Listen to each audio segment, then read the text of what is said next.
Fiction স্টোরিজে আপনাদের সকলকে পুনরায় স্বাগত জানাই। বাংলা ও বিশ্ব সাহিত্যের বিশিষ্ট লেখকদের অমূল্য গল্প সম্ভার দিয়ে সাজানো আমাদের এই ছোট্ট চ্যানেলটি। আজ আপনাদের জন্য এনেছি কালজয়ী লেখক শ্রী বিভূতিভূষণ বন্দ্যোপাধ্যায়ের লেখা কালজয়ী রচনা এবং বাঙালি পাঠক ও শ্রোতাদের সর্বকালীন সেরা পছন্দের গল্প চাঁদের পাহাড়। গল্পটি বহুবার বিভিন্নভাবে আমাদের কাছে উপস্থাপিত হলেও দর্শক, পাঠক ও শ্রোতা মহলে আজও এই গল্পের ক্রেজ বা আগ্রহ এতটুকু কমেনি। ফিকশন স্টোরিজ চেষ্টা করেছে আপনাদের এই আগ্রহের সমূহ সম্মানের মাধ্যমে উপন্যাসটিকে এবং এর চরিত্রগুলিকে পুনরায় উজ্জীবিত করে তোলার। আমাদের আজকের গল্পের সূত্রধর ও গল্প পাঠে ইমরান, শঙ্করের চরিত্রে শুভাশিস। শুরু হচ্ছে চাঁদের পাহাড়।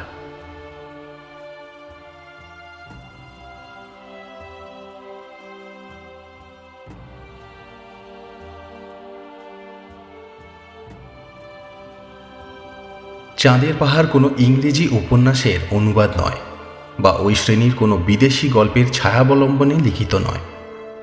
এই বইয়ের গল্প ও চরিত্র আমার কল্পনাপ্রসূত। তবে আফ্রিকার বিভিন্ন অঞ্চলের ভৌগোলিক সংস্থান ও প্রাকৃতিক দৃশ্যের বর্ণনাকে প্রকৃত অবস্থার অনুযায়ী করবার জন্য আমি স্যার H.H. জনস্টন, রোজিটা ফবস প্রভৃতি কয়েকজন বিখ্যাত ভ্রমণকারীর গ্রন্থের সাহায্য গ্রহণ করেছি। প্রসঙ্গক্রমে বলতে পারি যে এই গল্পে উল্লিখিত রিক্টাসভেল্ড পর্বতমালা মধ্য আফ্রিকার অতি প্রসিদ্ধ পর্বতশ্রেণী এবং ডিঙ্গনেক বা রোডেশিয়ান মনস্টার ও বুনিপের প্রবাদ জুলুল্যান্ডের বহু আরণ্য অঞ্চলে আজও প্রচলিত। সেন্ট ফ্র্যাঙ্কো সৌর স্তোত্রের অনুবাদটি স্বর্গীয় মোহিনীমোহন চট্টোপাধ্যায়কৃত।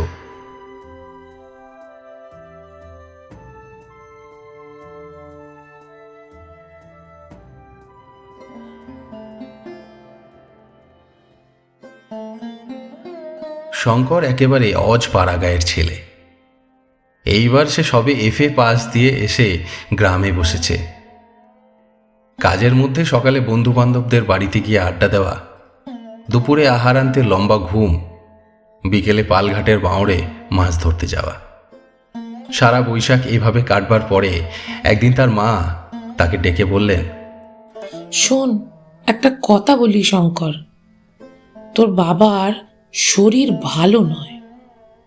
এ অবস্থায় আর তোর পড়াশুনো হবে কি করে? কে খরচ দেবে? এইবার একটা কিছু কাজের চেষ্টা দেখ। মায়ের কথাটা শঙ্করকে ভাবিয়ে তুলল।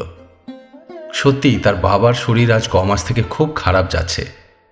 কলকাতার খরচ দেওয়া তার পক্ষে ক্রমেই অসম্ভব হয়ে উঠছে। অথচ করবেই বা কি শঙ্কর? এখন কি তাকে কেউ চাকরি দেবে? চেনেই বা সে কাকে? আমরা যে সময়ের কথা বলছি, ইউরোপের মহাযুদ্ধ বাদতে তখনও 5 বছর দেরি।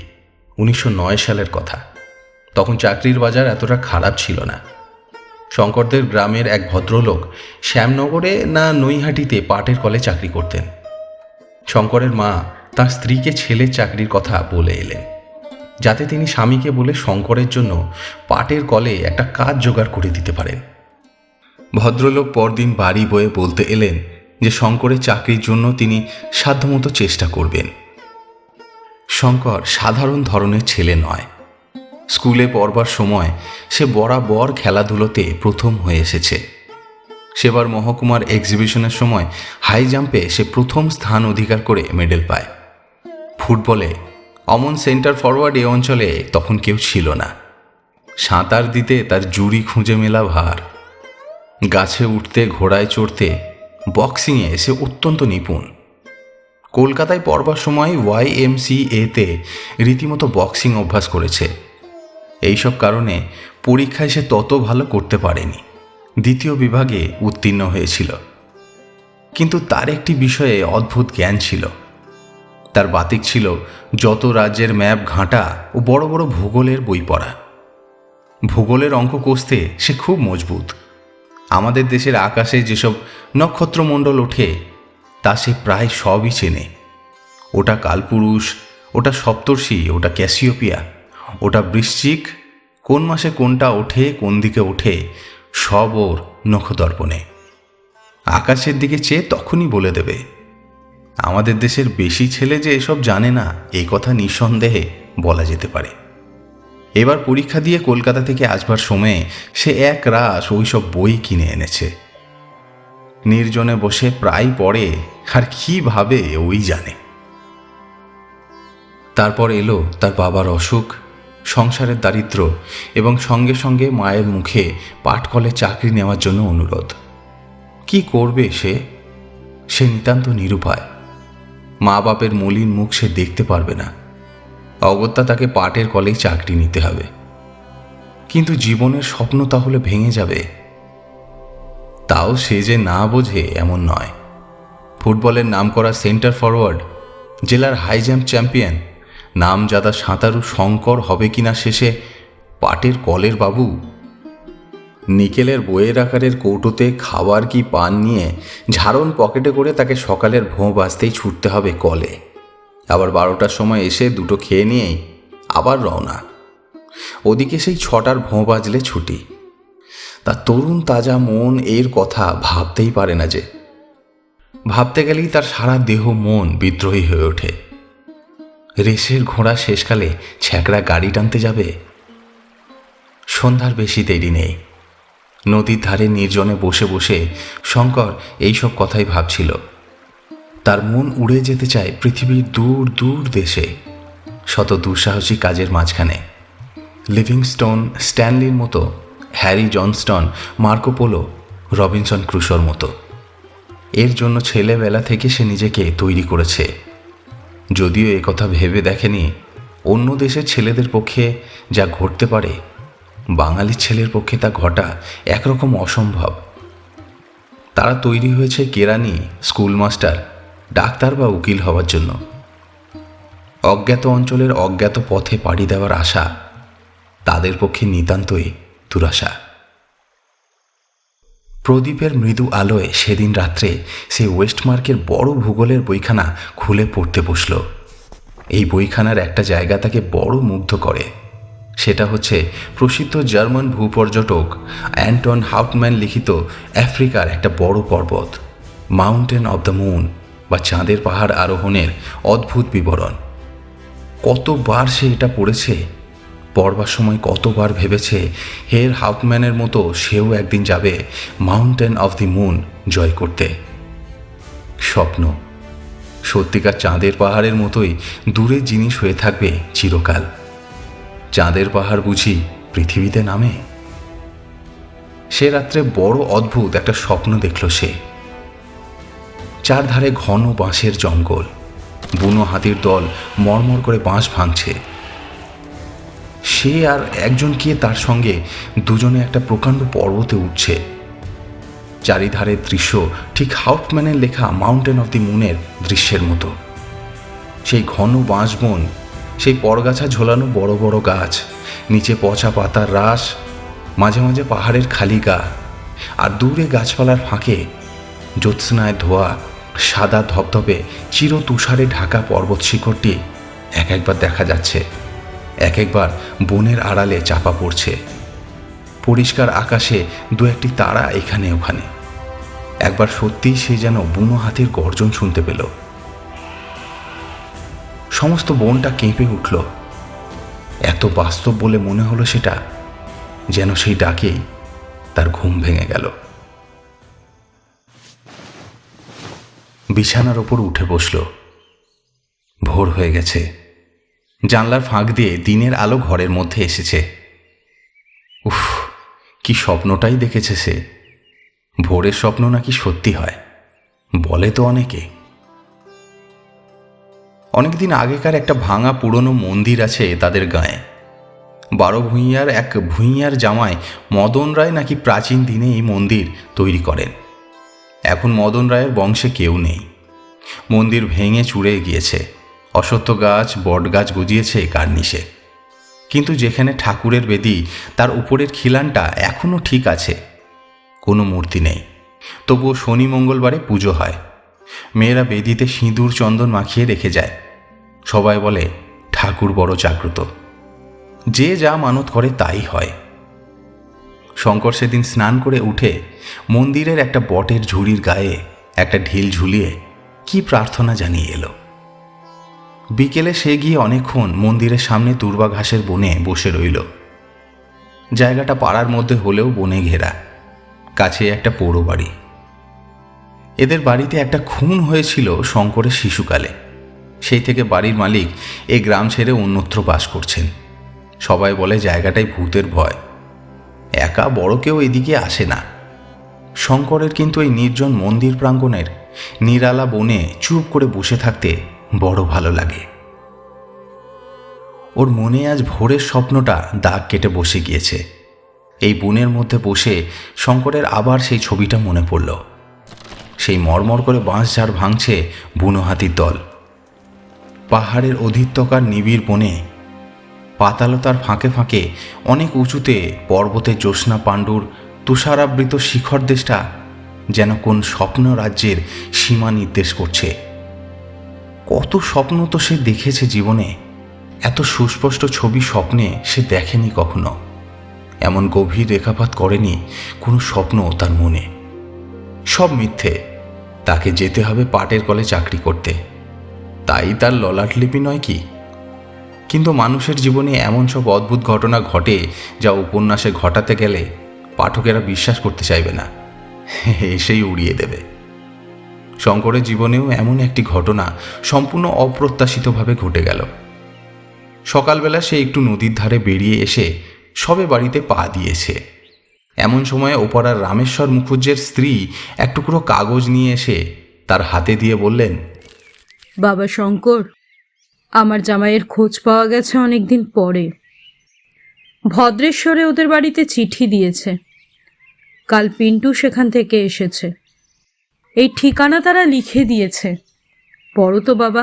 শঙ্কর বলল, উফ, প্রায় 2 বছরের পর খোঁজ মিলল। বাড়ি থেকে পালিয়ে গিয়ে কি ভয়টাই দেখালেন। এর আগেও তো একবার পালিয়ে গিয়েছিলেন, তাই না? তারপর সে কাগজটা খুললে। লেখা আছে, Prasad Das Bandyopadhyay, Uganda railway head office, construction department, Mombasa, পূর্ব আফ্রিকা। শঙ্করের হাত থেকে কাগজের টুকরোটা পড়ে গেল। পূর্ব আফ্রিকা!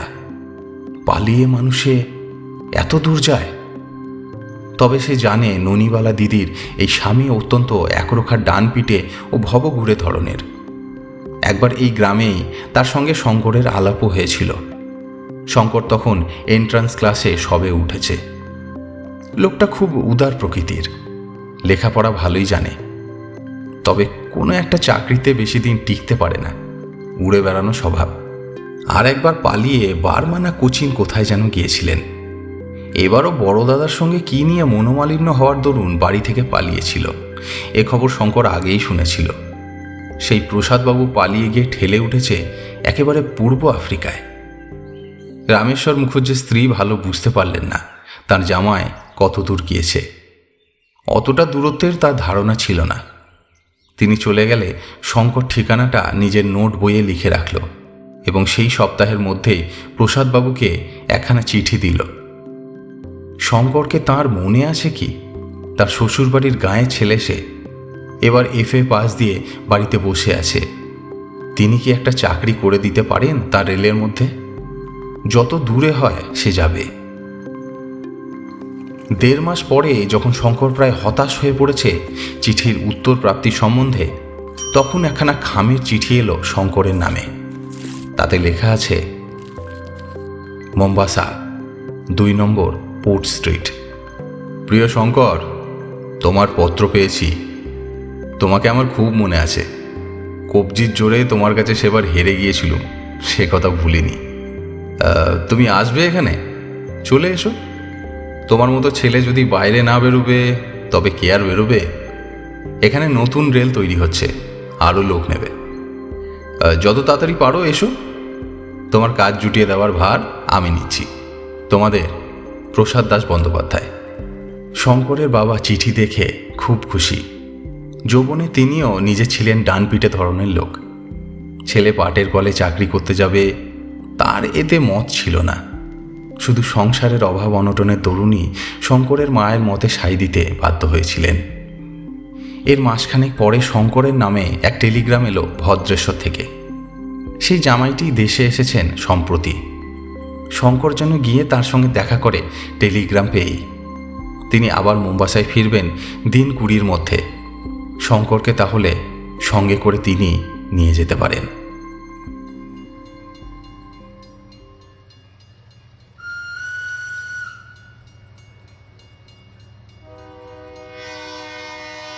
চার মাস পরের ঘটনা, মার্চ মাসের শেষ। মোম্বাসা থেকে রেলপথ গিয়েছে কিসুমু ভিক্টোরিয়া নায়াঞ্জা হ্রদের ধারে। তারই একটা শাখা লাইন তখন তৈরি হচ্ছিল।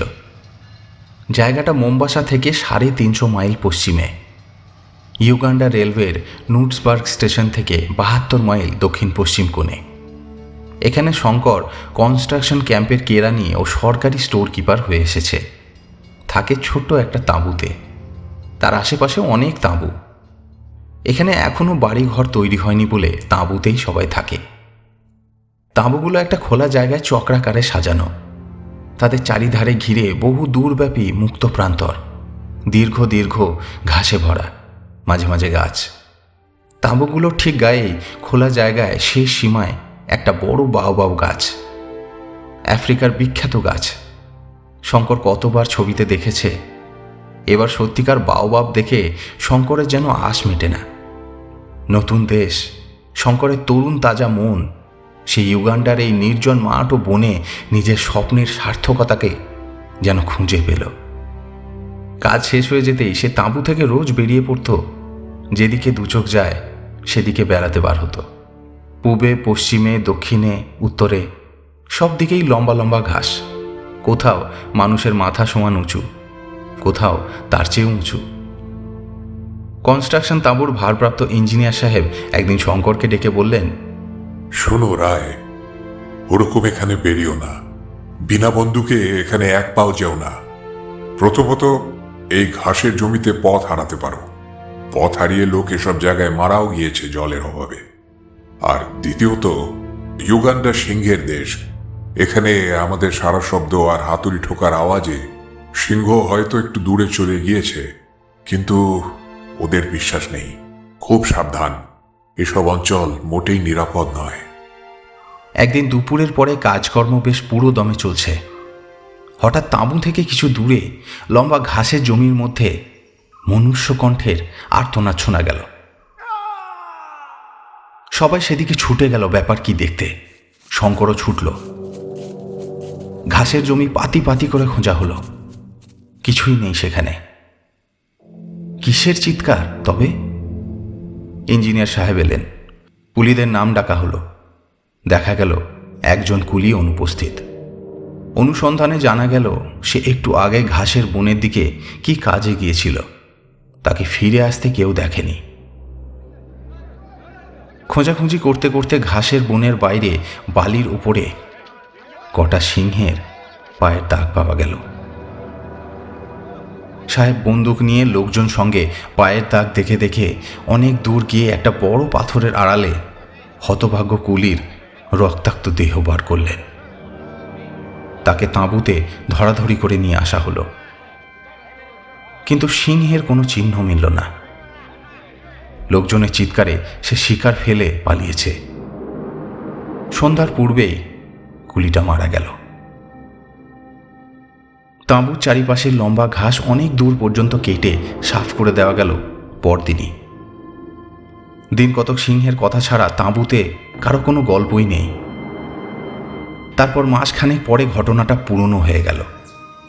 সে কথা সকলের মনে চাপা পড়ে গেল। কাজকর্ম আবার বেশ চলল।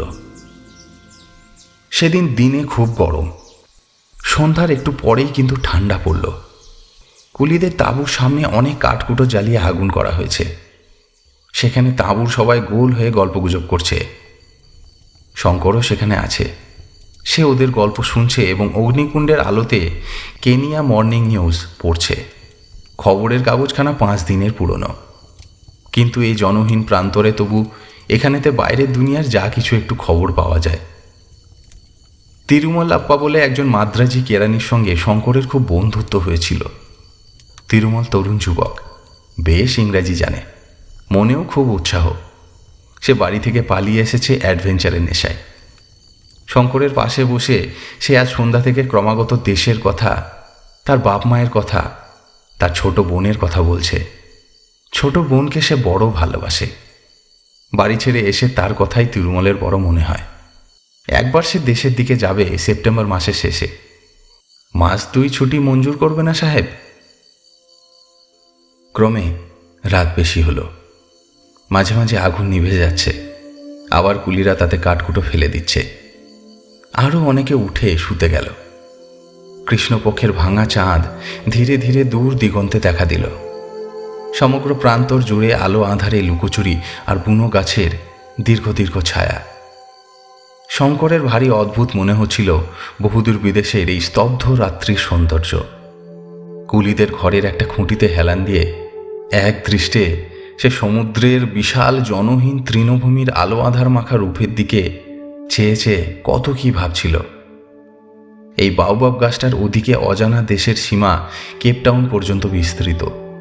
মধ্যে পড়বে কত পর্বত, অরণ্য, প্রাগৈতিহাসিক যুগের নগর জিম্বারি, বিশাল ও বিভীষিকাময় কালাহারি মরুভূমি, হীরকের দেশ, সোনার খনির দেশ। একজন বড় স্বর্ণাদেশী পর্যটক যেতে যেতে হোঁচট খেয়ে পড়ে গেলেন। যে পাথরটাতে লেগে হোঁচট খেলেন সেটা হাতে তুলে ভালো করে পরীক্ষা করে দেখলেন তার সঙ্গে সোনা মেশানো রয়েছে। সে জায়গায় বড় একটা সোনার খনি বেরিয়ে পড়ল। এই ধরনের কত গল্প সে পড়েছে দেশে থাকতে। এই সেই আফ্রিকা, সেই রহস্যময় মহাদেশ, সোনার দেশ, হীরের দেশ। কত অজানা জাতি, অজানা দৃশ্যাবলী, অজানা জীবজন্তু এর সীমাহীন ট্রপিক্যাল অরণ্যে আত্মগোপন করে আছে। কে তার হিসেব রেখেছে? কত কি ভাবতে ভাবতে শঙ্কর কখন ঘুমিয়ে পড়েছে। হঠাৎ কিসের শব্দে তার ঘুম ভাঙল। সে ধর্মর করে জেগে উঠে বসল। চাঁদ আকাশে অনেকটা উঠেছে। ধবধবে সাদা জ্যোৎস্না দিনের মতো পরিষ্কার। অগ্নিকুণ্ডের আগুন গিয়েছে নিভে। কুলিরা সব কুণ্ডলি পাকিয়ে আগুনের উপরে শুয়ে আছে। কোনো দিকে কোনো শব্দ নেই। হঠাৎ শঙ্করের দৃষ্টি পড়ল তার পাশে। এখানে তো তিরুমালাপ্পা বসে তার সঙ্গে গল্প করছিল। সে কোথায়? তাহলে হয়তো সে তাঁবুর মধ্যে ঘুমোতে গিয়ে থাকবে। শঙ্করও নিজে উঠে শুতে যাবার উদ্যোগ করছে এমন সময়ে অল্প দূরেই পশ্চিম কোণে মাঠের মধ্যে ভীষণ সিংহ গর্জন শুনতে পাওয়া গেল। রাত্রির অস্পষ্ট জ্যোৎস্নালোকে যেন তাঁবু কেঁপে উঠল সে রবে। কুলিরা ধর্মর করে জেগে উঠল। ইঞ্জিনিয়ার সাহেব বন্দুক নিয়ে তাঁবুর বাইরে এলেন। শঙ্কর জীবনে এই প্রথম শুনল সিংহের গর্জন।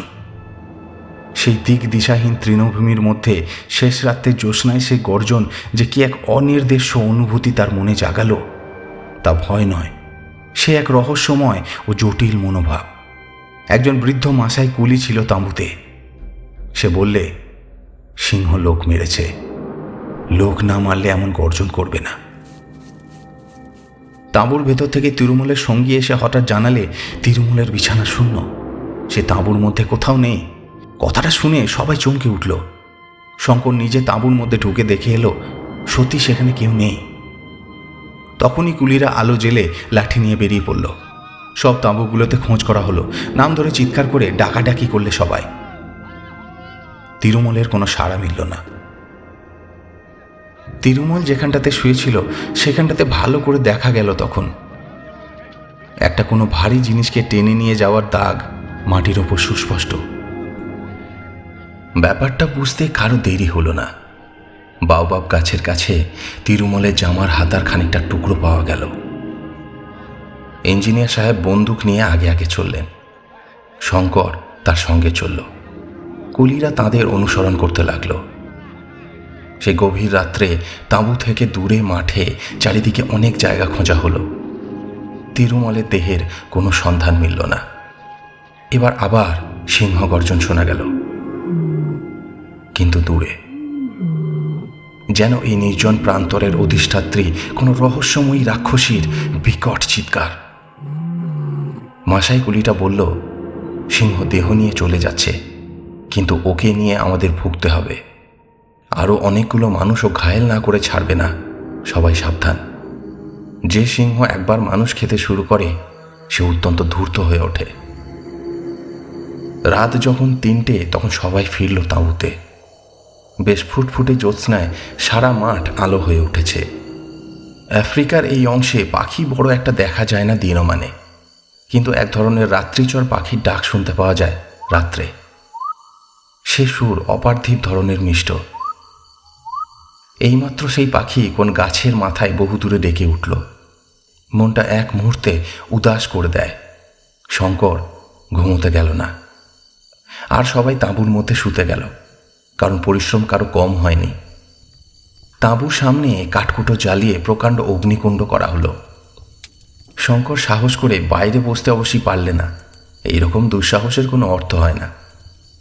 তবে সে নিজের খড়ের ঘরে শুয়ে জানলা দিয়ে বিস্তৃত জ্যোৎস্না আলোকিত অজানা প্রান্তরের দিকে চেয়ে রইল।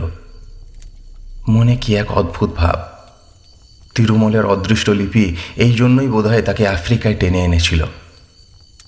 তাকেই বা কী জন্য এখানে এনেছে তার অদৃষ্ট, কে জানে তার খবর। আফ্রিকা অদ্ভুত সুন্দর দেখতে, কিন্তু আফ্রিকা ভয়ঙ্কর। দেখতে বাবলা বনে ভর্তি বাংলাদেশের মাঠের মতো দেখালে কি হবে? আফ্রিকা অজানা মৃত্যু সংকুল, যেখানে সেখানে অতর্কিত নিষ্ঠুর মৃত্যুর ফাঁদ পাতা। পর মুহূর্তে কি ঘটবে এই মুহূর্তে তা কেউ বলতে পারে না। আফ্রিকা প্রথম বলি গ্রহণ করেছে তরুণ হিন্দু যুবক তিরুমলকে। সে বলি চায়। তিরুমল তো গেল, সঙ্গে সঙ্গে ক্যাম্পে পরদিন থেকে এমন অবস্থা হয়ে উঠল যে আর সেখানে সিংহের উপদ্রবে থাকা যায় না। মানুষ খেকো সিংহ অতি ভয়ানক জানোয়ার। যেমন সে ধূর্ত তেমনি সাহসী। সন্ধ্যা তো দূরের কথা, দিনমানেই একা বেশি দূর যাওয়া যায় না। সন্ধ্যার আগে তাঁবুর মাঠে নানা জায়গায় বড় বড় আগুনের কুণ্ড করা হয়। কুলিরা আগুনের কাজ ঘেঁষে বসে গল্প করে, রান্না করে, সেখানে বসেই খাওয়া দাওয়া করে। ইঞ্জিনিয়ার সাহেব বন্দুক হাতে রাত্রে 3-4 বার তাঁবুর চারিদিকে ঘুরে পাহারা দেন, ফাঁকা ফায়ার করেন। এত সতর্কতার মধ্যেও একটা কুলিকে সিংহ নিয়ে পালালো তিরুমলকে মারবার ঠিক 2 দিন পরে সন্ধ্যা রাত্রে। তার পরদিন একটা সোমালি কুলি দুপুরে তাঁবু থেকে 300 গজের মধ্যে পাথরের ঢিবিতে পাথর ভাঙতে গেল। সন্ধ্যায় সে আর ফিরে এলো না। সেই রাত্রেই রাত 10টার পরে শঙ্কর ইঞ্জিনিয়ার সাহেবের তাঁবু থেকে ফিরছে। লোকজন কেউ বড় একটা বাইরে নেই। সকাল সকাল যে যার ঘরে শুয়ে পড়েছে।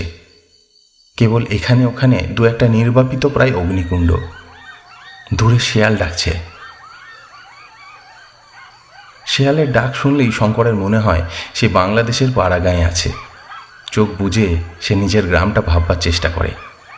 তাদের ঘরের কোণে সেই বিলিতি আমড়া গাছটা ভাববার চেষ্টা করে। আজও সে একবার থমকে দাঁড়িয়ে তাড়াতাড়ি চোখ বুঝলে। কি চমৎকার লাগে! কোথায় সে? সেই তাদের গাঁয়ের বাড়িতে জানালার কাছে তক্তাপোষে শুয়ে। বিলিতি আমড়া গাছটার ডালপালা চোখ খুললেই চোখে পড়বে। ঠিক দেখবে সে চোখ খুলে। শঙ্কর ধীরে ধীরে চোখ খুললে। অন্ধকার প্রান্তর।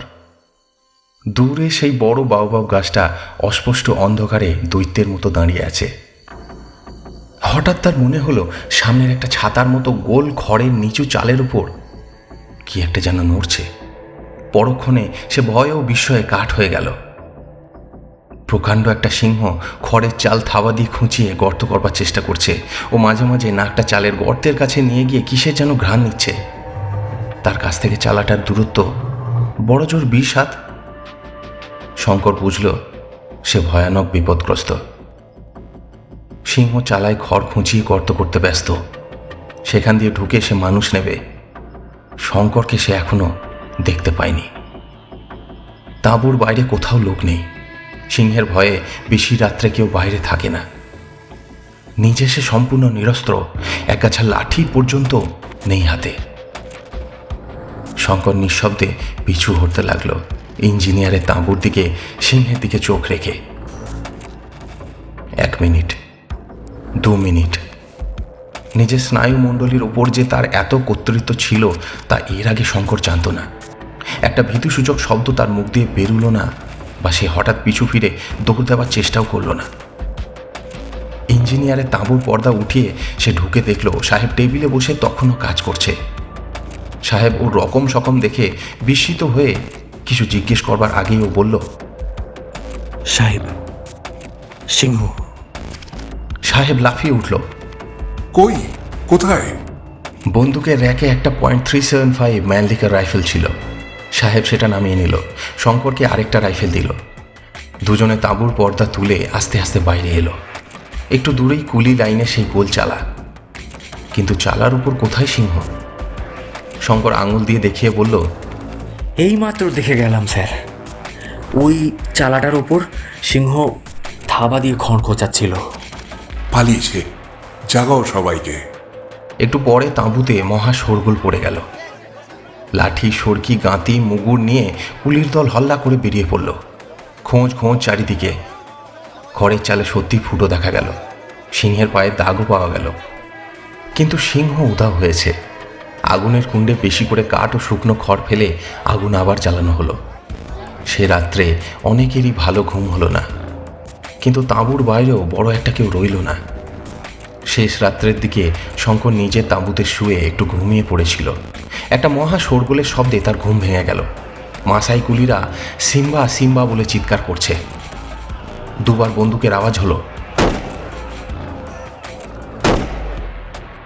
শঙ্কর তাঁবুর বাইরে এসে ব্যাপার জিজ্ঞাসা করলে জানল সিংহ এসে আস্তাবলের একটা ভারবাহী অশ্বদরকে জখম করে নিয়ে গেছে এইমাত্র। সবাই শেষ রাত্রে একটু ঝিমিয়ে পড়েছে, আর সেই সময় এই কাণ্ড। পরদিন সন্ধ্যার ঝোঁকে একটা ছোকরা কুলিকে তাঁবুর 100 হাতের মধ্যে থেকে সিংহ নিয়ে গেল। দিন চারেক পরে আরেকটা কুলিকে নিল বাউবাউ গাছটার তলা থেকে। কুলিরা আর কেউ কাজ করতে চায় না। লম্বা লাইনে গাঁতিওয়ালা কুলিদের অনেক সময় খুব ছোট দলে ভাগ হয়ে কাজ করতে হয়। তারা তাঁবু ছেড়ে দিনের বেলাতেও বেশি দূর যেতে চায় না। তাঁবুর মধ্যে থাকাও রাত্রে নিরাপদ নয়। সকলেরই মনে ভয়। প্রত্যেকেই ভাবে এবার তার পালা। কাকে কখন নেবে কিছু স্থিরতা নেই। এই অবস্থায় কাজ হয় না। কেবল মাসাই কুলিরা অবিচলিত রইল। তারা জমকে ভয় করে না। তাঁবু থেকে 2 মাইল দূরে গাঁতির কাজ তারাই করে। সাহেব বন্দুক নিয়ে দিনের মধ্যে 4-5 বার তাদের দেখাশোনা করে আসে। কত নতুন ব্যবস্থা করা হলো, কিছুতেই সিংহের উপদ্রব কমল না। কত চেষ্টা করেও সিংহ শিকার করা গেল না। অনেকে বলল সিংহ একটা নয়, অনেকগুলো, কটা মেরে ফেলা যাবে? সাহেব বলল, মানুষ খেকো সিংহ বেশি থাকে না, এ একটা সিংহেরই কাজ। একদিন সাহেব শঙ্করকে ডেকে বলল বন্দুকটা নিয়ে গাঁতিদার কুলিদের একবার দেখে আসতে। শঙ্কর বলল, সাহেব, তোমার ম্যানলি কার্ডটা দাও। সাহেব রাজি হলো। শঙ্কর বন্দুক নিয়ে একটা ঘোড়ায় চড়ে রওনা হলো। তাঁবু থেকে মাইলখানেক দূরে এক জায়গায় একটা ছোট জলা। শঙ্কর দূর থেকে জলাটা যখন দেখতে পেয়েছে তখন বেলা প্রায় 3টে। কেউ কোনো দিকে নেই। রোদের ঝাঁঝ মাঠের মধ্যে তাপ তরঙ্গের সৃষ্টি করেছে। হঠাৎ ঘোড়া থমকে দাঁড়িয়ে গেল, আর কিছুতেই সেটা এগিয়ে যেতে চায় না। শঙ্করের মনে হলো জায়গাটার দিকে যেতে ঘোড়াটা হয়তো ভয় পাচ্ছে। একটু পরে পাশের ঝোপে কি যেন একটা নড়ল, কিন্তু সেদিকে চেয়ে সে কিছু দেখতে পেল না। সে ঘোড়া থেকে নামল, তবুও ঘোড়া নড়তে চায় না। হঠাৎ শঙ্করের শরীরে যেন বিদ্যুৎ খেলে গেল। ঝোপের মধ্যে সিংহ তার জন্য ওত পেতে বসে নেই তো? অনেক সময় এরকম হয়, সে জানে। সিংহ পথের পাশে ঝোপঝাড়ের মধ্যে লুকিয়ে অনেক দূর পর্যন্ত নিঃশব্দে তার শিকারের অনুসরণ করে। নির্জন স্থানে সুবিধা বুঝে তার ঘাড়ের উপর লাফিয়ে পড়ে। যদি তাই হয়? শঙ্কর ঘোড়া নিয়ে আর এগিয়ে যাওয়া উচিত বিবেচনা করল না। ভাবল তাঁবুতে ফিরেই যায়। সবে সে তাঁবুর দিকে ঘোড়ার মুখটা ফিরিয়েছে, এমন সময় ঝোপের মধ্যে কি একটা নড়ল। সঙ্গে সঙ্গে ভয়ানক সিংহ গর্জন এবং একটা ধূসর বর্ণের বিরাট দেহ সশব্দে ঘোড়ার উপর এসে পড়ল। শঙ্কর তখন হাতটা রেখে এগিয়ে আছে। সে তখনই ফিরে দাঁড়িয়ে বন্দুক উঁচিয়ে উপরে উপরে 2বার গুলি করল। গুলি লেগেছে কিনা বোঝা গেল না, কিন্তু তখন ঘোড়া মাটিতে লুটিয়ে পড়েছে। ধূসর বর্ণের জানোয়ারটা পলাতক। শঙ্কর পরীক্ষা করে দেখল ঘোড়ার কাঁধের কাছে অনেকটা মাংস ছিন্ন ভিন্ন, রক্তে মাটি ভেসে যাচ্ছে। যন্ত্রণায় সেটা ছটফট করছে। শঙ্কর এক গুলিতে তার যন্ত্রণার অবসান করল। তারপর সে তাঁবুতে ফিরে এলো। সাহেব বলল, সিংহ নিশ্চয়ই জখম হয়েছে। বন্দুকের গুলি যদি গায়ে লাগে তবে দস্তুর মতো জখম তাকে হতেই হবে। কিন্তু গুলি লেগেছিল তো? গুলি লাগালাগির কথা আমি বলতে পারবো না, বন্দুক ছুঁড়েছিলাম এইটুকু জানি।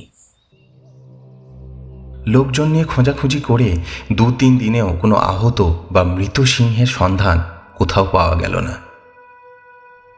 জুন মাসের প্রথম থেকে বর্ষা নামল। কতকটা সিংহের উপদ্রবের জন্য, কতকটা বা জলাভূমির সান্নিধ্যের জন্য অস্বাস্থ্যকর হওয়ায় তাঁবু ওখান থেকে উঠে গেল। শঙ্করকে আর কনস্ট্রাকশন তাঁবুতে থাকতে হলো না। কিসুমু থেকে প্রায় 30 মাইল দূরে একটা ছোট স্টেশনে সে স্টেশন মাস্টারের কাজ পেয়ে জিনিসপত্র নিয়ে সেখানেই চলে গেল।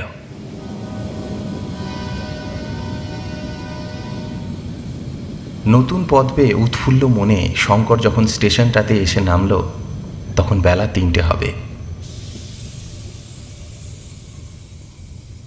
স্টেশন ঘরটা খুব ছোট, মাটির প্ল্যাটফর্ম আর স্টেশন ঘরের আশপাশ কাঁটা তারের বেড়া দিয়ে ঘেরা। স্টেশন ঘরের পেছনে তার থাকবার কোয়ার্টার, পায়রার খোপের মতো ছোট। যে ট্রেনখানা তাকে বহন করে এনেছিল সেখানা কিসুমুর দিকে চলে গেল। শঙ্কর যেন অকুল সমুদ্রে পড়ল। এত নির্জন স্থান সে জীবনে কখনো কল্পনা করেনি। এই স্টেশনে সে একমাত্র কর্মচারী, একটা কুলি পর্যন্ত নেই। সেই কুলি, সেই পয়েন্টসম্যান, সেই সব। এরকম ব্যবস্থার কারণ হচ্ছে যে এইসব স্টেশন এখনও মোটেই আয়কর নয়। এর অস্তিত্ব এখনও পরীক্ষা সাপেক্ষ। এদের পেছনে রেল কোম্পানি বেশি খরচ করতে রাজি নয়। একখানা ট্রেন সকালে, একখানি এই গেল, আর সারা দিন রাত ট্রেন নেই। সুতরাং তার হাতে প্রচুর অবসর আছে। চার্জ বুঝে নিতে হবে, এই যা একটু কাজ। আগে স্টেশন মাস্টারটি গুজরাটি, বেশ ইংরেজি জানে। সে নিজের হাতে চা করে নিয়ে এলো। চার্জ বোঝাবার বেশি কিছু নেই। গুজরাটি স্টেশন মাস্টার তাকে পেয়ে খুব খুশি। ভাবে বোধ হলো সে কথা বলবার সঙ্গী পায়নি অনেক দিন। দুজনে প্ল্যাটফর্মের এদিক ওদিক পাইচারি করল। শঙ্কর বলল, আচ্ছা, কাঁটা তারের বেড়া দিয়ে ঘেরা কেন? গুজরাটি ভদ্রলোকটি বলল, ও কিছু নয়, নির্জন জায়গা তাই। শঙ্করের মনে হলো কি একটা কথা লোকটা গোপন করে গেল। শঙ্করও আর পিড়াপিড়ি করল না। রাতে ভদ্রলোক রুটি তৈরি করে শঙ্করকে খাবার নিমন্ত্রণ করল। খেতে বসে হঠাৎ লোকটি বলে উঠল, হজ্জা, ভুলে গিয়েছি, কি হলো? খাবার জল নেই মোটে। ট্রেন থেকে নিতে একদম ভুলে গিয়েছি। সে কি, এখানে খাবার জল কোথাও পাওয়া যায় না? কোথাও না, একটা কুয়ো আছে, তার জল বেজায় তেতো আর কষা। সে জলে বাসন মাজা ছাড়া কোনো কাজ হয় না। খাবার জল ট্রেন থেকে দিয়ে যায়। বেশ জায়গা বটে, খাবার জল নেই, মানুষজন নেই, এখানে স্টেশন করেছে কেন তা শঙ্কর বুঝতে পারল না। পরদিন সকালে ভূতপূর্ব স্টেশন মাস্টার চলে গেল।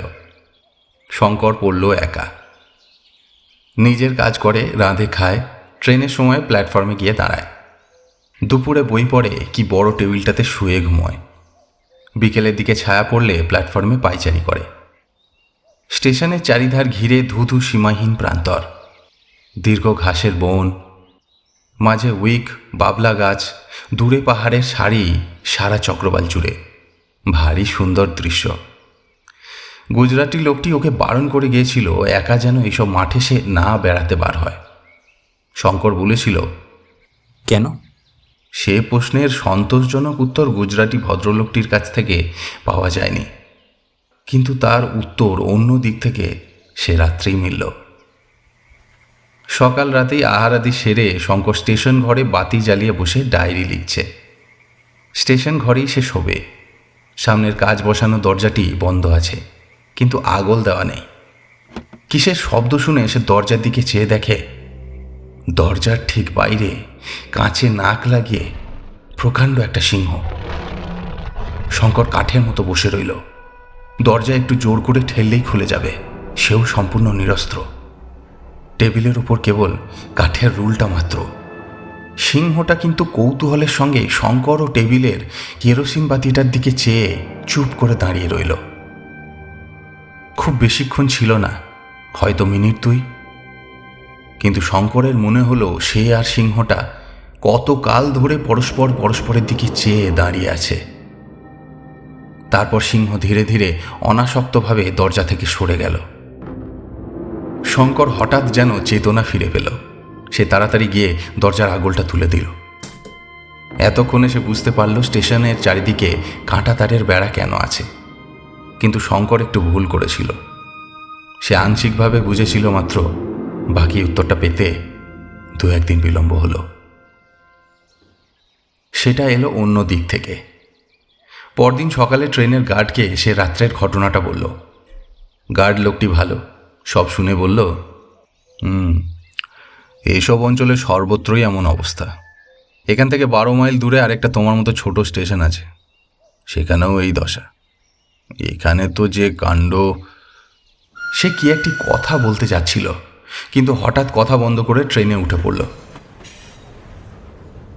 যাবার সময় চলন্ত ট্রেন থেকে বলে গেল, বেশ সাবধানে থেকো সর্বদা।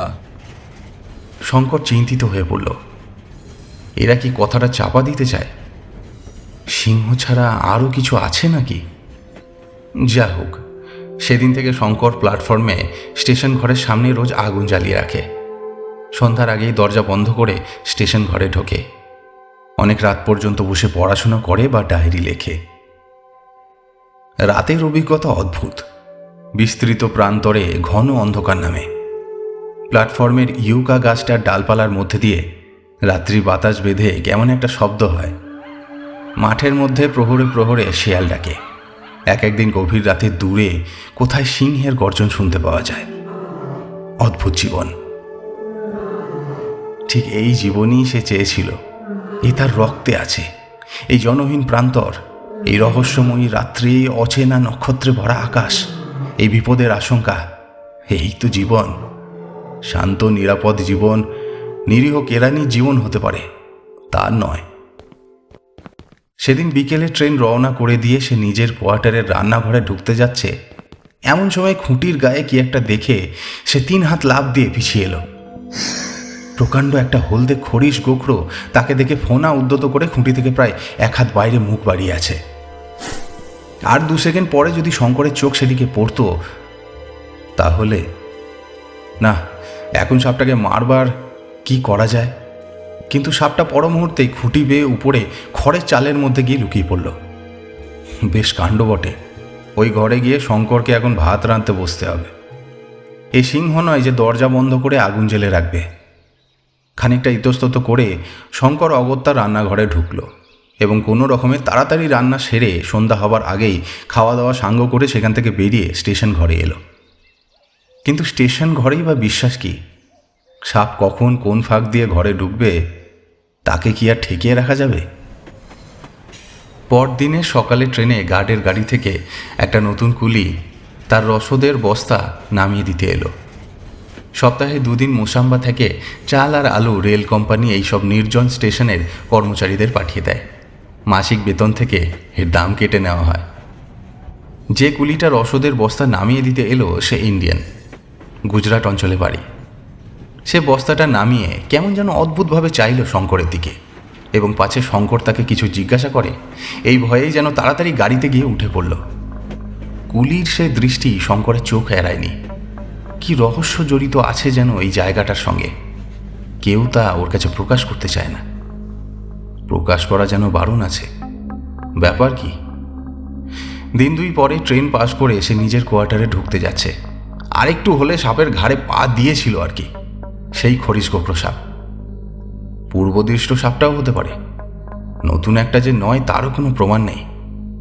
শঙ্কর সেই দিন স্টেশন ঘর, নিজের কোয়ার্টার ও 4 ধারের জমি ভালো করে পরীক্ষা করে দেখল। সারা জায়গা মাটিতে বড় বড় গর্ত। কোয়ার্টারের উঠোনে, রান্নাঘরের দেওয়ালে, কাঁচা প্ল্যাটফর্মের মাঝে মাঝে সর্বত্র গর্ত ও ফাটল আর ইঁদুরের মাটি। তবু সে কিছু বুঝতে পারল না। একদিন সে স্টেশন ঘরে ঘুমিয়ে আছে। রাত অনেক, ঘর অন্ধকার। হঠাৎ শঙ্করের ঘুম ভেঙে গেল। 5টা ইন্দ্রিয়ের বাইরে আর একটা কোন ইন্দ্রিয় যেন মুহূর্তের জন্য জাগরিত হয়ে উঠে তাকে জানিয়ে দিল যে সে ভয়ানক বিপদে পড়বে। ঘোর অন্ধকার। শঙ্করের সমস্ত শরীর যেন শিউরে উঠল। টর্চটা হাতড়ে পাওয়া যায় না কেন? অন্ধকারের মধ্যে যেন কিসের অস্পষ্ট শব্দ হচ্ছে ঘরের মধ্যে। হঠাৎ টর্চটা তার হাতে ঠেকল এবং কলের পুতুলের মতো সে সামনের দিকে ঘুরিয়ে টর্চটা জ্বালল।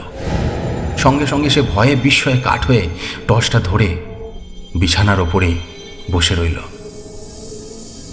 দেওয়ালও তার বিছানার মাঝামাঝি জায়গায় মাথা উঁচু করে তুলে ও টর্চের আলো পড়ার দরুন সাময়িকভাবে আলো আঁধার লেগে থ খেয়ে আছে আফ্রিকার ক্রূর ও হিংস্রতম সাপ ব্ল্যাক মাম্বা। ঘরের মেঝে থেকে সাপটা প্রায় 2.5 হাত উঁচু হয়ে উঠেছে। সেটা এমন কিছু আশ্চর্য নয় যখন ব্ল্যাক মাম্বা সাধারণত মানুষকে তাড়া করে তার ঘাড়ে ছোবল মারে। ব্ল্যাক মাম্বার হাত থেকে রেহাই পাওয়া এক প্রকার পুনর্জন্ম, তাও শঙ্কর শুনেছে। শঙ্করের একটা গুণ বাল্যকাল থেকেই আছে, বিপদে তার সহজে বুদ্ধিভ্রংশ হয় না, আর তার স্নায়ুমণ্ডলীর উপর সে ঘোর বিপদেও কর্তৃত্ব বজায় রাখতে পারে। শঙ্কর বুঝল, হাত যদি তার একটু কেঁপে যায় তবে যে মুহূর্তে সাপটার চোখ থেকে আলো সরে যাবে সেই মুহূর্তে ওর আলো আধারই কেটে যাবে এবং তখনই সে করবে আক্রমণ। সে বুঝল তার আয়ু নির্ভর করছে এখন দৃঢ় ও অবিকম্পিত হাতের টর্চটা সাপের চোখের দিকে ধরে থাকার উপর। যতক্ষণ সে এরকম ধরে থাকতে পারবে ততক্ষণ সে নিরাপদ। কিন্তু যদি টর্চটা একটু এদিক ওদিক সরে যায়? শঙ্কর টর্চ ধরেই রইল। সাপের চোখ দুটো জ্বলছে যেন দুটো আলোর দানার মতো। কি ভীষণ শক্তি ও রাগ প্রকাশ পাচ্ছে চাবুকের মতো খাড়া উদ্যত তার কালো মিশমিশে সরু দেহটাতে। শঙ্কর ভুলে গেল চারিপাশের সব আসবাবপত্র, আফ্রিকা দেশটা, তার রেলের চাকরি, মোসাম্বা থেকে কিসুমু লাইনটা, তার দেশ, তার বাবা মা, সমস্ত জগৎটা শূন্য হয়ে গিয়ে সামনের ওই দুটো জলজলে আলোর দানায় পরিণত হয়েছে। তার বাইরে সব শূন্য, অন্ধকার, মৃত্যুর মতো শূন্য, প্রলয়ের পরের বিশ্বের মতো অন্ধকার। সত্য কেবল ওই মহাহিংস্র উদ্যত ফনা সর্প, যেটা প্রত্যেক ছোবলে 1500 মিলিগ্রাম তীব্র বিষ ক্ষতস্থানে ঢুকিয়ে দিতে পারে এবং দেওয়ার জন্য ওত পেতে রয়েছে। শঙ্করের হাত ঝিমঝিম করছে, আঙুল অবশ হয়ে আসছে। কনুই থেকে বগল পর্যন্ত হাতের কোনো সাড়া নেই। কতক্ষণ সে আর টর্চ ধরে থাকবে? আলোর দানা দুটো হয়তো সাপের চোখ নয়, জোনাকি পোকা কিংবা নক্ষত্র, কিংবা টর্চের ব্যাটারির তেজ কমে আসছে না? সাদা আলো যেন হলদে ও নিস্তেজ হয়ে আসছে না? কিন্তু জোনাকি পোকা কিংবা নক্ষত্র দুটো তেমনই চলছে। রাত না দিন, ভোর হবে না সন্ধে হবে? শঙ্কর নিজেকে সামলে নিল। এই চোখ দুটোর জ্বালাময়ী দৃষ্টি তাকে যেন মোহগ্রস্ত করে তুলেছে। সে সজাগ থাকবে। এ তেপান্তরের মাঠে চেঁচালেও কেউ কোথাও নেই সে জানে। তার নিজের স্নায়ুমণ্ডলীর দৃঢ়তার উপর নির্ভর করছে তার জীবন। কিন্তু সে পারছে না যে, হাত যেন টন টন করে অবশ হয়ে আসছে। আর কতক্ষণ সে টর্চ ধরে থাকবে? সাপে না হয় ছোবল দিক, কিন্তু হাতখানা একটু নামিয়ে নিলে সে আরাম বোধ করবে এখন। তারপরে ঘড়িতে টং টং করে 3টে বাজল।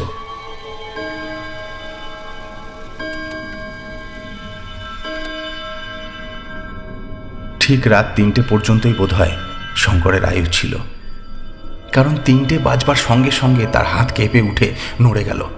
সামনের আলো দানা গেল নিভে, কিন্তু সাপ কই? তাড়া করে এলো না কেন? পরক্ষণেই শঙ্কর বুঝতে পারল সাপটাও সাময়িক মোহগ্রস্ত হয়েছে তার মতো।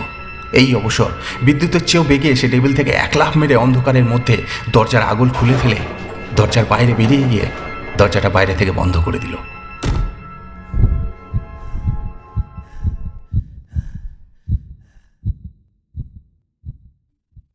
সকালে ট্রেন এলো।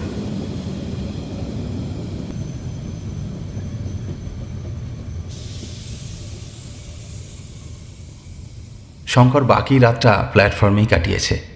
ট্রেনের গার্ডকে বলল সব ব্যাপার। গার্ড বলল, চলো দেখি স্টেশন ঘরের মধ্যে। ঘরের মধ্যে কোথাও সাপের চিহ্নও পাওয়া গেল না।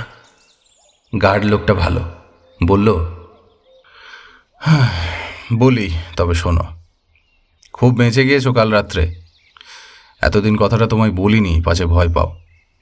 তোমার আগে যিনি স্টেশন মাস্টার এখানে ছিলেন, তিনিও সাপের উপদ্রবেই এখান থেকে পালান। তার আগে দুজন স্টেশন মাস্টার এই স্টেশনের কোয়ার্টারে সাপের কামড়েই মরেছে। আফ্রিকার ব্ল্যাক মাম্বা যেখানে থাকে তার ত্রিসীমানায় লোক আসে না। বন্ধুভাবে কথাটা বললাম, ওপরওয়ালাদের বলো না যেন যে আমার কাছ থেকে কথা শুনেছ। ট্রান্সফারের দরখাস্ত করো। কিন্তু দরখাস্তের উত্তর আসতেও তো দেরি হবে। তুমি একটা উপকার করো, আমি এখানে একেবারে নিরস্ত্র, আমাকে একটা বন্দুক বা রিভলভার যাওয়ার পথে দিয়ে যাও, আর কিছু কার্বলিক অ্যাসিড। ফিরবার পথেই কিন্তু কার্বলিক অ্যাসিডটা আমায় দিয়ে যাও। ট্রেন থেকে সে একটা কুলিকে নামিয়ে নিল এবং দুজনে মিলে সারাদিন সর্বত্র গর্ত বুঝিয়ে বেড়ালো। পরীক্ষা করে দেখে মনে হলো কাল রাত্রে স্টেশন ঘরের পশ্চিমের দেওয়ালের কোণে একটা গর্ত থেকে সাপটা বেরিয়েছিল। গর্তগুলো ইঁদুরের। বাইরের সাপ দিন মানে ইঁদুর খাওয়ার লোভে গর্তে ঢুকেছিল হয়তো। গর্তটা বেশ ভালো করে বুঝিয়ে দিল। ডাউন ট্রেনের গার্ডের কাছ থেকে এক বোতল কার্বলিক অ্যাসিড পাওয়া গেল। ঘরের সর্বত্র আশেপাশে সে অ্যাসিড ছড়িয়ে দিল। কুলিটা তাকে একটা বড় লাঠি দিয়ে গেল। 2-3 দিনের মধ্যে রেল কোম্পানি থেকে ওকে একটা বন্দুক দিল। স্টেশনে জলের বড় কষ্ট। ট্রেন থেকে জল দেয়, তাতে রান্না খাওয়া কোনো রকমে চলে, স্নান আর হয় না। এখানকার কুয়োর জলও শুকিয়ে গিয়েছে। একদিন সে শুনল স্টেশন থেকে মাইল 3 দূরে একটা জলাশয় আছে, সেখানে ভালো জল পাওয়া যায়, মাছও আছে। স্নান ও মাছ ধরার আকর্ষণে একদিন সে সকালে ট্রেন রওনা করে দিয়ে সেখানে মাছ ধরতে চলল। সঙ্গে একজন সোমালি কুলি সে পথ দেখিয়ে নিয়ে গেল।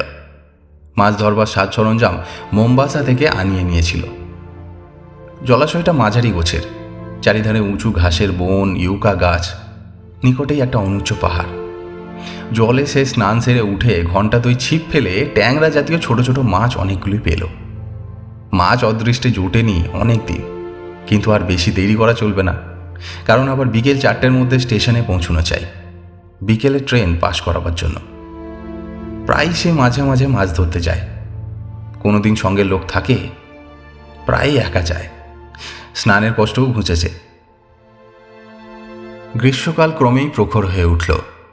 আফ্রিকার দারুণ গ্রীষ্ম। বেলা 9টার পর থেকে আর রৌদ্রে যাওয়া যায় না। 11টার পর থেকে শঙ্করের মনে হয় যেন দিক বিদিক দাউ দাউ করে চলছে। তবুও সে ট্রেনের লোকের মুখে শুনল মধ্য আফ্রিকা ও দক্ষিণ আফ্রিকার গরমের কাছে এ নাকি কিছুই নয়।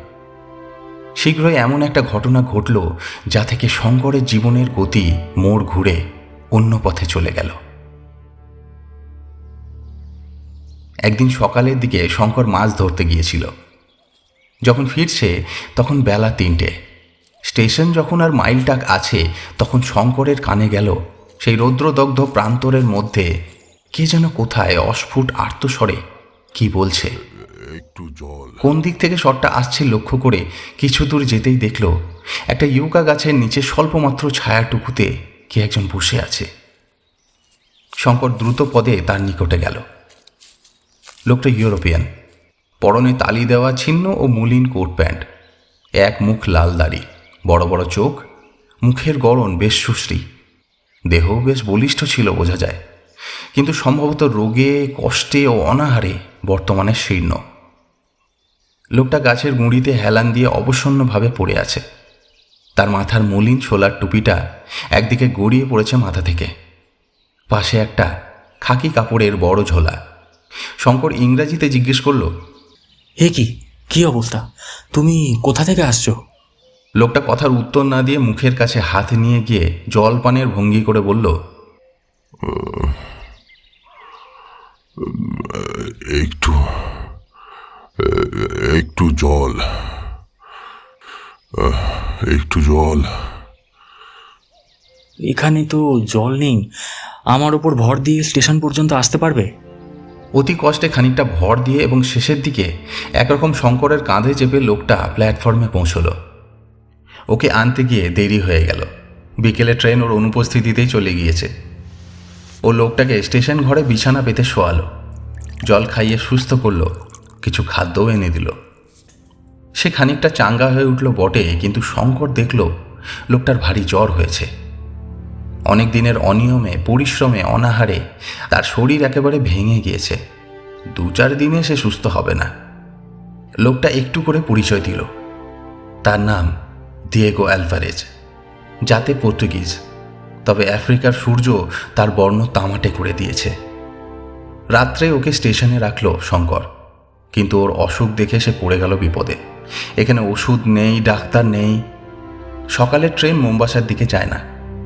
বিকেলে ট্রেনে গার্ড রোগীকে তুলে নিয়ে যেতে পারে, কিন্তু রাত কাটতে এখনো অনেক দেরি। বিকেলের গাড়িখানা স্টেশনে এসে যদি পাওয়া যেত তবে তো কোনো কথাই ছিল না। শঙ্কর রোগীর পাশে রাত জেগে বসে রইল। লোকটির শরীরে কিছু নেই, খুব সম্ভব কষ্ট ও অনাহার ওর অসুখের কারণ। এই দূর বিদেশে ওর কেউ নেই।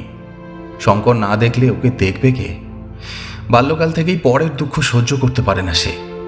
শঙ্কর যেভাবে সারা রাতটা সেবা করলো, তার কোনো আপনার লোক ওর চেয়ে বেশি কিছু করতে পারত না। উত্তর পূর্ব কোণের অনুচ্চ পাহাড় শ্রেণীর পেছন থেকে চাঁদ উঠছে যখন সে রাত্রে, ঝমঝম করছে নিস্তব্ধ নিশীথ রাত্রি, তখন হঠাৎ প্রান্তরের মধ্যে ভীষণ সিংহ গর্জন শোনা গেল। রোগী তন্দ্রাচ্ছন্ন ছিল। সিংহের ডাকে সে ধর্মর করে বিছানায় উঠে বসল।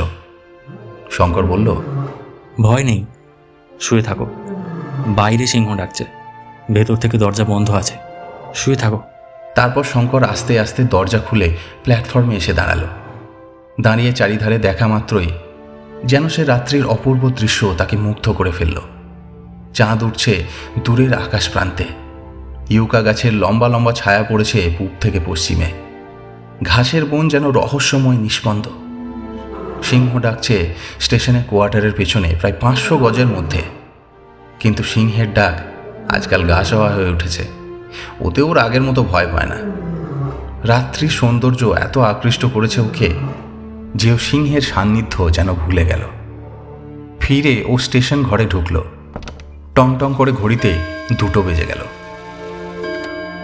ঘরে ঢুকে দেখল রোগী বিছানায় উঠে বসে আছে। বলল, একটু জল দাও, খাবো। লোকটা বেশ ভালো ইংরেজি বলে। শঙ্কর টিন থেকে জল নিয়ে ওকে খাওয়ালো। লোকটার জ্বর তখন যেন কমেছে। সে বলল, তুমি কি বলছিলে? আমার ভয় করছে ভাবছিলে? ডিয়েগো অ্যালভারেজ ভয় করবে? ইয়াং ম্যান, তুমি ডিয়েগো অ্যালভারেজকে জানো না। লোকটার ওষ্ঠপ্রান্তে একটা হতাশা, বিষাদ ও ব্যঙ্গ মেশানো অদ্ভুত ধরনের হাসি দেখা দিল। সে অবসন্নভাবে বালিশের গায়ে ঢলে পড়ল। ওই হাসিতে শঙ্করের মনে হলো এ লোক সাধারণ লোক নয়। তখন ওর হাতের দিকে নজর পড়ল শঙ্করের। বেঁটে বেঁটে মোটা মোটা আঙুল, দাড়ির মতো শিরাবহুল হাত। তামরাবো দাড়ির নিচে চিবুকের ভাব শক্ত মানুষের পরিচয় দেয়। এতক্ষণ পরে খানিকটা জ্বর কমে যাওয়াতে আসল মানুষটা বেরিয়ে আসছে যেন ধীরে ধীরে। লোকটা বলল, সরে এসো কাছে। তুমি আমার যথেষ্ট উপকার করেছো। আমার নিজের ছেলে থাকলে এর বেশি উপকার করতে পারতো না। তবে একটা কথা বলি, আমি বাঁচব না। আমার মন বলছে আমার দিন ফুরিয়ে এসেছে। তোমার উপকার করে যেতে চাই। তুমি ইন্ডিয়ান, এখানে কত মাইনে পাও? এই সামান্য মাইনের জন্য দেশ ছেড়ে এত দূর এসে আছো যখন, তখন তোমার সাহস আছে, কষ্ট সহ্য করবার শক্তি আছে। আমার কথা মন দিয়ে শোনো, কিন্তু প্রতিজ্ঞা করো, আজ তোমাকে যেসব কথা বলবো আমার মৃত্যুর পূর্বে তা তুমি কারো কাছে প্রকাশ করবে না। শঙ্কর সেই আশ্বাসই দিল। তারপর সেই অদ্ভুত রাত্রি ক্রমশ কেটে যাওয়ার সঙ্গে সঙ্গে লোকটা এমন এক আশ্চর্য, অবিশ্বাস্য ধরনের আশ্চর্য কাহিনী শুনিয়ে গেল যা সাধারণত উপন্যাসেই পড়া যায়। ইয়াং ম্যান, তোমার বয়স কত হবে? 22? তুমি যখন মায়ের কোলে শিশু, আজ 20 বছর আগের কথা। 1888-89 সালের দিকে আমি কেপ কলোনির উত্তরে পাহাড় জঙ্গলের মধ্যে সোনার খনি সন্ধান করে বেড়াচ্ছিলাম। তখন বয়স ছিল কম, দুনিয়ার কোনো বিপদই বিপদ বলে গ্রাহ্য করতাম না। বুলাওয়ে শহর থেকে জিনিসপত্র কিনে একাই রওনা হলাম, সঙ্গে কেবল 2টি গাধা, জিনিসপত্র বইবার জন্য। জামবেজি নদী পার হয়ে চলেছি, পথ ও দেশ সম্পূর্ণ অজ্ঞাত। শুধু ছোটখাটো পাহাড়, ঘাস, মাঝে মাঝে কাফিরদের বস্তি। ক্রমে যেন মানুষের বাস কমে এলো। এমন এক জায়গায় উপস্থিত হলাম যেখানে এর আগে কখনো কোনো ইউরোপিয়ান আসেনি। যেখানেই নদী বা খাল দেখি কিংবা পাহাড় দেখি, সকলের আগে সোনা স্তরের সন্ধান করি। লোকে কত কি পেয়ে বড় মানুষ হয়ে গেছে দক্ষিণ আফ্রিকায়, এই সম্বন্ধে বাল্যকাল থেকে কত কাহিনী শুনে এসেছিল। এইসব গল্পের মোহই আমায় আফ্রিকায় নিয়ে এসে ফেলেছিল, কিন্তু বৃথায় 2 বছর ধরে নানা স্থানে ঘুরে বেড়ালুম। কত অসহ্য কষ্ট সহ্য করলুম এই 2 বছরে। একবার তো সন্ধান পেয়েও হারালুম। সেদিন একটা হরিণ শিকার করেছি সকালের দিক।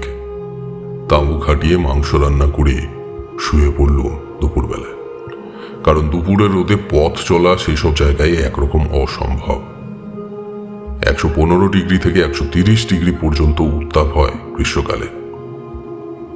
বিশ্রামের পরে বন্দুক পরিষ্কার করতে গিয়ে দেখি বন্দুকের নলের মাছিটা কোথায় হারিয়ে গিয়েছে। মাছি না থাকলে রাইফেলের তাক ঠিক হয় না। অতটা এদিক ওদিক খুঁজেও মাছিটা পাওয়া গেল না। কাছেই একটা পাথরের ডিবি, তার গায়ে সাদা সাদা কি একটা কঠিন পদার্থ চোখে পড়ল। ডিবিটার গায়ে সেই জিনিসটা নানা স্থানে আছে। বেছে বেছে তারই একটা দানা সংগ্রহ করে ঘষে মেজে নিয়ে আপাতত সেটাকে মাছি করে রাইফেলের নলের আগায় বসিয়ে দিলাম। তারপর বৈকালে সেখান থেকে আবার উত্তর মুখে রওনা হয়েছি। কোথায় তাঁবু ফেলেছিলাম সে কথা ক্রমে ভুলেই গিয়েছি। দিন 15 পরে একজন ইংরেজের সঙ্গে সাক্ষাৎ হলো। সেও আমার মতো সোনা খুঁজে বেড়াচ্ছে। তার সঙ্গে 2 জন মাটাবেল কুলি ছিল। পরস্পরকে পেয়ে আমরা খুশি হলাম। তার নাম জিম কার্টার, আমারই মতো ভবঘুরে, তবে তার বয়স আমার চেয়ে বেশি। জিম একদিন আমার বন্দুকটা নিয়ে পরীক্ষা করতে গিয়ে হঠাৎ কি দেখে আশ্চর্য হয়ে গেল। আমায় বলল, বন্দুকের মাছি তোমার এরকম কেন? তারপর আমার গল্প শুনে সে উত্তেজিত হয়ে উঠল। বলল, তুমি বুঝতে পারোনি? এই জিনিসটা খাঁটি রূপো, খনিজ রূপো। এ যেখানে পাওয়া যায় সাধারণত সেখানে রূপোর খনি থাকে। আমার আন্দাজ হচ্ছে 1 টন পাথর থেকে সেখানে অন্তত 9000 আউন্স রূপো পাওয়া যাবে। এই জায়গাতে এক্ষুনি চলো, আমরা যাই। এবার আমরা লাখপতি হয়ে যাব। সংক্ষেপে বলি, তারপর কার্টারকে সঙ্গে নিয়ে আমি যে পথে এসেছিলাম সেই পথে আবার গেলাম।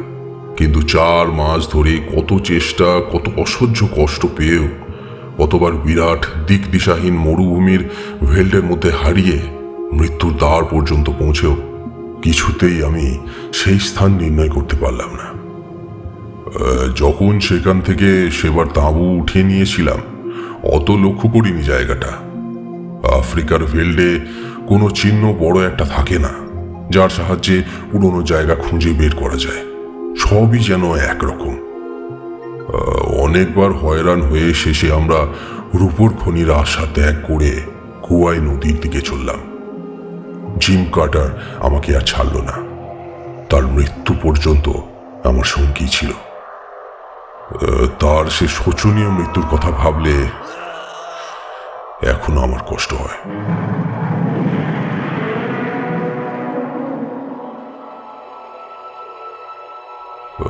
তৃষ্ণার কষ্টই এই ভ্রমণের সময় সব কষ্টের চেয়ে বেশি বলে মনে হয়েছে আমাদের কাছে। তাই এখন থেকে আমরা নদীপথ ধরে চলব, এই স্থির করা গেল। বনের জন্তু শিকার করে খাই, আর মাঝে মাঝে কাফির বস্তি যদি পাই সেখান থেকে মিষ্টি আলু, মুরগি প্রভৃতি সংগ্রহ করি। একবার অরেঞ্জ নদী পার হয়ে প্রায় 50 মাইল দূরবর্তী একটা কাফির বস্তিতে আশ্রয় নিয়েছি। সেদিন দুপুরের পরে কাফির বস্তির মোড়লের মেয়ে হঠাৎ ভয়ানক অসুস্থ হয়ে পড়ল। আমরা দেখলাম 5-6 বছরের একটা ছোট্ট উলঙ্গ মেয়ে মাটিতে পড়ে গড়াগড়ি খাচ্ছে। তার পেটে নাকি ভয়ানক ব্যথা। সবাই কাঁদছে ও দাপাদাপি করছে। মেয়েটার ঘাড়ে নিশ্চয়ই দানও চেপেছে, ওকে মেরে না ফেলে ছাড়বে না। তাকেও তার বাপ মাকে জিজ্ঞাসা করে এইটুকুই জানা গেল, সে বনের ধারে গিয়েছিল, তারপর থেকে তাকে ভূতে পেয়েছে। আমি ওর অবস্থা দেখে বুঝলাম কোনো বনের ফল বেশি পরিমাণে খেয়ে ওর পেট কামড়াচ্ছে। তাকে জিজ্ঞাসা করা হলো কোনো বনের ফল সে খেয়েছিল কিনা। সে বলল হ্যাঁ খেয়েছিল। কাঁচা ফল? আমি জিজ্ঞেস করলাম। মেয়েটি বলল ফল নয়, তবে ফলের বীজ। সে ফলের বীজই খাদ্য। 1 ডোজ হোমিওপ্যাথিক ঔষধে তার ভূত ছেড়ে গেল। আমাদের সঙ্গে ওষুধের বাক্স ছিল। গ্রামে আমাদের খাতির হয়ে গেল খুব। 15 দিন আমরা সেই গ্রামের সর্দারের অতিথি হয়ে রইলাম। ইল্যান্ড হরিণ শিকার করি আর রাত্রে কাফিরদের মাংস খেতে নিমন্ত্রণ করি। বিদায় নেওয়ার সময় কাফির সর্দার বললে, তোমরা সাদা পাথর খুব ভালোবাসো না? বেশ খেলবার জিনিস। এ নেবে সাদা পাথর? দাঁড়াও দেখাচ্ছি।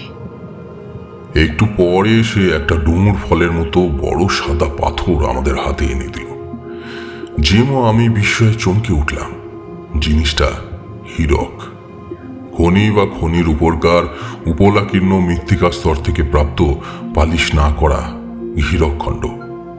কাফির সর্দার বললে, এটা তোমরা নিয়ে যাও। ওই যে দূরের বড় পাহাড় দেখছো, ধোঁয়া ধোঁয়া, এখান থেকে হেঁটে গেলে একটা চাঁদের মধ্যে ওখানে পৌঁছে যাবে। ওই পাহাড়ের মধ্যে এরকম সাদা পাথর অনেক আছে বলে শুনেছি। আমরা কখনো যাইনি। জায়গা ভালো নয়। ওখানে বুনিপ বলে উপদেবতা আছে। অনেক চাঁদ আগেকার কথা। আমাদের গ্রামের 3 জন সাহসী লোক কারো বারণ না শুনে ওই পাহাড়ে গিয়েছিল, আর ফেরেনি। আর একবার একজন তোমাদের মতো সাদা মানুষ এসেছিল, সেও অনেক অনেক চাঁদ আগে। আমরা দেখিনি, আমাদের বাপ ঠাকুর দাদাদের আমলের কথা। সে গিয়ে আর ফেরেনি। কাফির গ্রাম থেকে বার হয়েই পথে আমরা ম্যাপ মিলিয়ে নিলাম। দূরের ধোঁয়া ধোঁয়া অস্পষ্ট ব্যাপারটা হচ্ছে রিক্টার্সভেল্ড পর্বতশ্রেণী। দক্ষিণ আফ্রিকার সর্বাপেক্ষা বন্য, অজ্ঞাত, বিশাল ও বিপদ সংকুল অঞ্চল। কোনো সভ্য মানুষ সে অঞ্চলে পদার্পণ করেনি। 2-1 দুর্ধর্ষ দেশ আবিষ্কারক বা ভৌগোলিক বিশেষজ্ঞ ছাড়া ওই বিস্তীর্ণ বন পর্বতের অধিকাংশ স্থানই সম্পূর্ণ অজানা। তার কোনো ম্যাপ নেই। তার কোথায় কি আছে কেউ বলতে পারে না। জিম কার্টার ও আমার রক্ত চঞ্চল হয়ে উঠল। আমরা দুজনেই তখনই স্থির করলাম ওই অরণ্য ও পর্বতমালা আমাদেরই আগমন প্রতীক্ষায় তার বিপুল রত্ন ভাণ্ডার লোকচক্ষুর আড়ালে গোপন করে রেখেছে। আমরা ওখানে যাবই।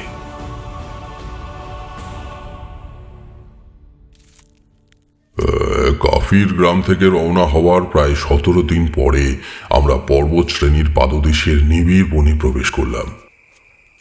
পূর্বেই বলেছি, দক্ষিণ আফ্রিকার অত্যন্ত দুর্গম প্রদেশে এই পর্বত শ্রেণী অবস্থিত।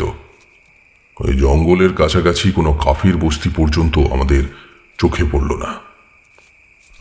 জঙ্গল দেখে মনে হলো কাঠুরিয়ার কুঠার আজ পর্যন্ত এখানে প্রবেশ করেনি। সন্ধ্যার কিছু পূর্বে আমরা জঙ্গলের ধারে এসে পৌঁছেছিলাম। জিম কার্টারের পরামর্শ মতো সেখানেই আমরা রাত্রের বিশ্রামের জন্য তাঁবু খাটালাম। জিম জঙ্গলের কাঠ কুড়িয়ে আগুন জ্বালল। আমি লাগলাম রান্নার কাজে। সকালের দিকে একজোড়া পাখি মেরেছিলাম। সেই পাখি ছাড়িয়ে তার রোস্ট করব, এই ছিল মতলব। পাখি ছাড়ানোর কাজে একটু ব্যস্ত আছি, এমন সময় জিম বললে, পাখি রাখো, দুপেয়ালা কফি করো তো আগে। আগুন জ্বালাই ছিল, জল গরম করতে গিয়ে আবার পাখি ছাড়াতে বসেছি, এমন সময় সিংহের গর্জন একেবারে অতি নিকটে শোনা গেল।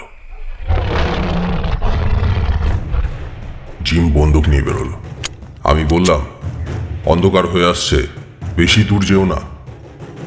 তারপরে আমি পাখি ছাড়াচ্ছি, কিছু দূরে জঙ্গলের বাইরেই দুবার বন্দুকের আওয়াজ শুনলাম।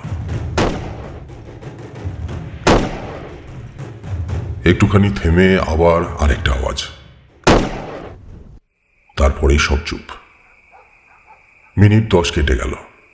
জিম আসে না দেখে আমি নিজের রাইফেলটা নিয়ে যেদিক থেকে আওয়াজ এসেছিল সেদিকে একটু যেতেই দেখি জিম আসছে। পেছনে কি একটা ভারী মতো টেনে আনছে। আমায় দেখে বলল, ভারী চমৎকার ছালখানা, জঙ্গলের ধারে ফেলে রাখলে হায়নাতে সাবার করে দেবে। তাঁবুর কাছে টেনে নিয়ে যাই, চলো। দুজনে টেনে সিংহের প্রকাণ্ড দেহটা তাঁবুর আগুনের কাছে নিয়ে এসে ফেললাম। তারপর ক্রমে রাত হলো। খাওয়া দাওয়া সেরে আমরা শুয়ে পড়লুম। অনেক রাত্রে সিংহের গর্জনে ঘুম ভেঙে গেল।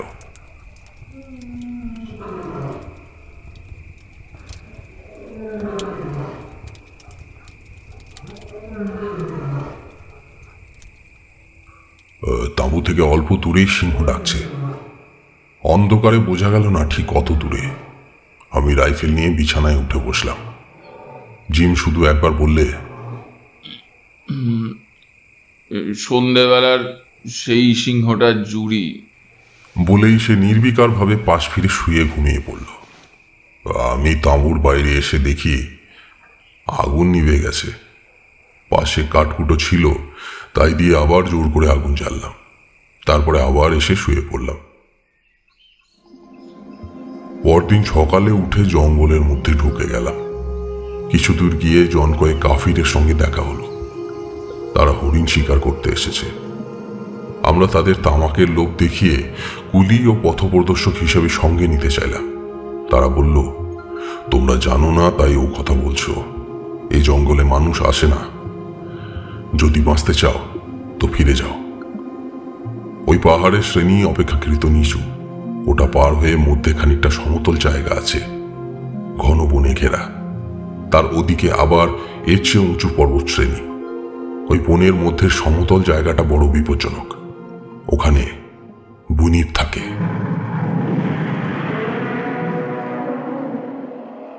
বুনিপের হাতে পড়লে আর ফিরে আসতে হবে না, ওখানে কেউ যায় না। আমরা তামাকের লোভে ওখানে যাব মরতে, ভালো চাও তো তোমরাও যেও না। আমরা জিজ্ঞাসা করলাম, বুনিপ কি? তারা জানে না, তবে তারা স্পষ্ট বুঝিয়ে দিল, বুনিপ কি না জানলেও সে কি অনিষ্ট করতে পারে সেটা তারা খুব ভালো রকমই জানে। ভয় আমাদের ধাতে ছিল না। জিম কার্টারের তো একেবারেই না। সে আরো বিশেষ করে জেদ ধরে বসল, এই বুনিপের রহস্য আমাকে ভেদ করতেই হবে, সে হিরে পাই বা না পাই। মৃত্যু যে তাকে অলক্ষিতে টানছে তখনও যদি বুঝতে পারতাম।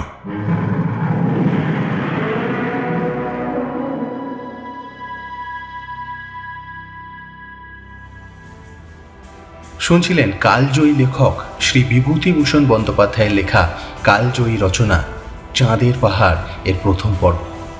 গল্প পাঠে ইমরান, শঙ্করের চরিত্রে শুভাশিস, ইঞ্জিনিয়ার সাহেবের চরিত্রে অর্ণব, স্টেশন মাস্টারের চরিত্রে প্রদীপ্ত, অ্যালভারেজের চরিত্রে ইমরান, অন্যান্য চরিত্রে সেমন্তী, চন্দনা ও ইমরান। চাঁদের পাহাড়ের পরবর্তী রোমাঞ্চকর পর্বটির জন্য অবশ্যই চ্যানেলটি সাবস্ক্রাইব করুন। সঙ্গে থাকুন এবং শুনতে থাকুন ফিকশন স্টোরিজ।